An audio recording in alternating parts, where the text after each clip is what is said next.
Hello everyone, welcome back to AtomRC. So today I'm going to take you on a journey through my process of putting together a battery pack for one of my planes, and more specifically the new 4S3P battery pack for the killer whale. The need for a battery pack became very obvious during one of my last live streams, where I was trying to range test the Edge T3 system, but only managed to get out to about 26 kilometers before the old pack ran out, and getting back turned into quite the adventure. After that flight, I ordered some 10 power 21700G 5000 mAh cells from Encon for surprisingly cheap. Only caveat was they did not have any heat shrink on them, and this is where the story begins. When I get new cells, my first order of business is to check their voltage and make sure they are all in the same ballpark. Next thing I do is to check their internal resistance with a dedicated device for the job. If any cell deviates more than the rest, it gets put to the side. This is also why I generally order a bit more cells than I would need. In this case I needed 12 cells for the battery, so I ordered 15 just in case. Luckily all cells had very similar voltage and internal resistance, so I was ready to proceed to the next step. Since these did not come with a heat shrink wrapping on them, I had to do this myself. Since I often build packs, I already had shrink wraps as well as those protective fish paper rings you put on top. Factory wrapped cells come with some plastic rings under the wrap, but since I did not have the plastic rings, which melt actually since they're plastic, I just put a fish paper ring, then shrink wrap the cell and then put another ring on top of the wrap to provide even more protection at that end. The way these are made creates an increased risk of shorting the cells positive to negative at the positive terminal side. The bulk of the cell casing is actually the negative, and it goes all the way to the top where it wraps down, and using an insulator on the underside basically holds the positive cap on, which puts the negative and positive very close to each other, hence why even from the factory you don't get just a wrap, but also an additional ring there. That ring, however, is plastic and often would easily melt if soldering wires to a nickel strip right on top of it, for instance, hence why it is a good idea to always use these fish paper rings on the positive terminal before assembling a battery pack. They do not melt and will protect the wrapping underneath and will prevent a short circuit. Once all of the cells were ready, I selected 3 at random and put them on the charger for a few cycles to see how close they are to their factory specifications of 5000 mAh, and also to get an idea of how they perform under load and what their voltage diagram looks like. Discharging down to 2.57 volts revealed that they are indeed running at full capacity, which was very good news for €1.60 per cell. Yeah, that's right, this 4S3P battery pack is going to cost me roughly €20 in cells, so €20 for a 4S 15,000 mAh pack. And this is for brand new cells. It doesn't get any better than this. Also, lately I've dealt with other 10 power models and I have been extremely impressed by their quality, capacity and performance under load. The next step was to glue the cells together.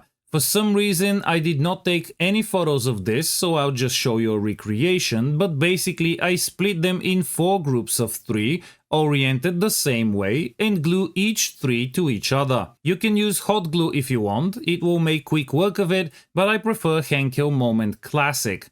I place them lying down next to each other. I will use something heavy to press them on both sides and then add the glue between them.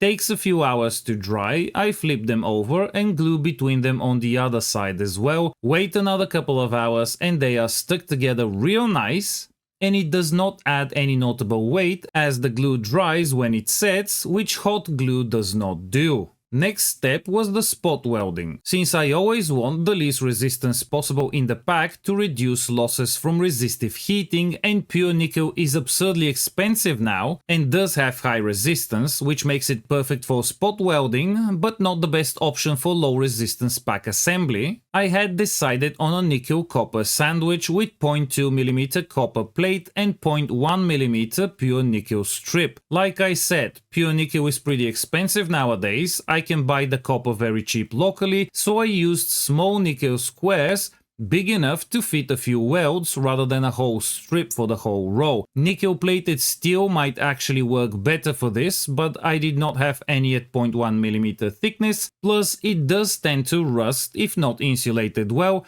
Pure nickel does not. I used scissors to cut the copper plate in the shapes that I needed, not forgetting to leave a small tab on some of the ends for the balance wire connection. This amount of copper should provide a lot more current carrying capacity than any amount of pure nickel you could possibly weld there, or more than these cells can muster, which is great because there will be very little losses due to material resistance. Hence, the battery pack in general should heat up less and the voltage will sag less under load. Little by little, I welded the cells together, essentially creating the serial and parallel connections in one go. When I got to the final positive and negative connections, I first put 2 layers of Kapton tape under the part of the copper strip where I would later solder the power cables for the pack. Generally, it makes no difference for the negative side as it's all connected in parallel down there, and I had plenty of insulation for the positive, but I always like to play it better safe than sorry with these packs, just in case. I then welded the final positive and negative copper strips and the majority of the work was finally done.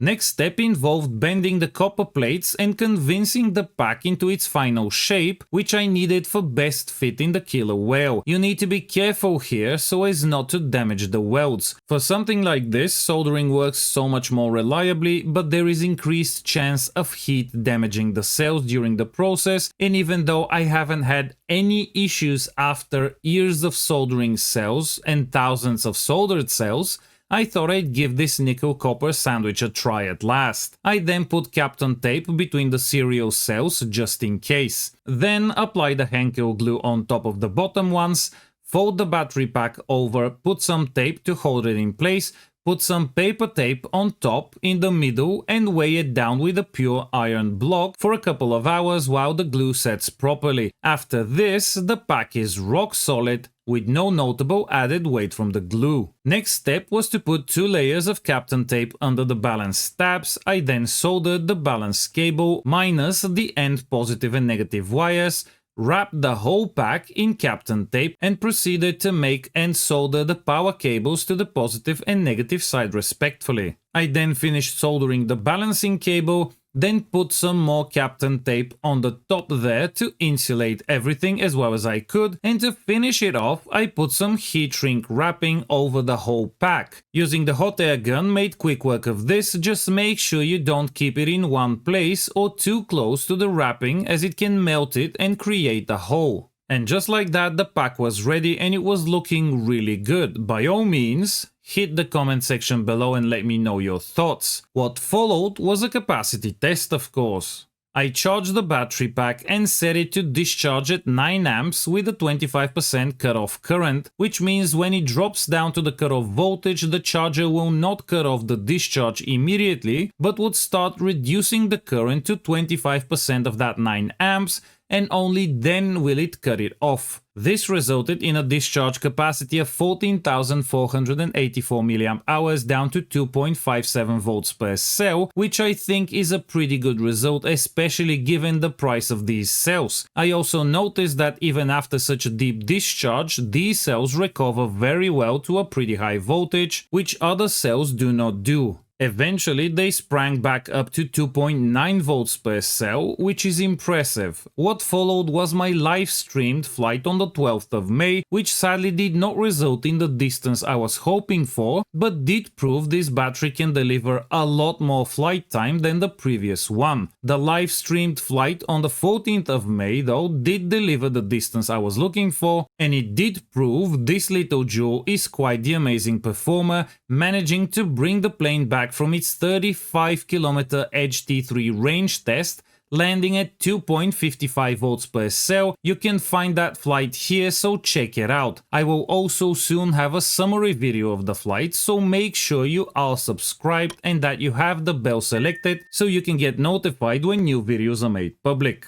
If you have enjoyed this video and found it useful, do like it, it does help with the algorithm, and also if you've enjoyed it, do keep in mind that using the affiliate links under the video to do your shopping will help support this channel at no additional cost to you. A huge thank you to all my YouTube members, Patreon supporters, and anyone who has and still is supporting this channel. Weld safe, and I will see you in the next one.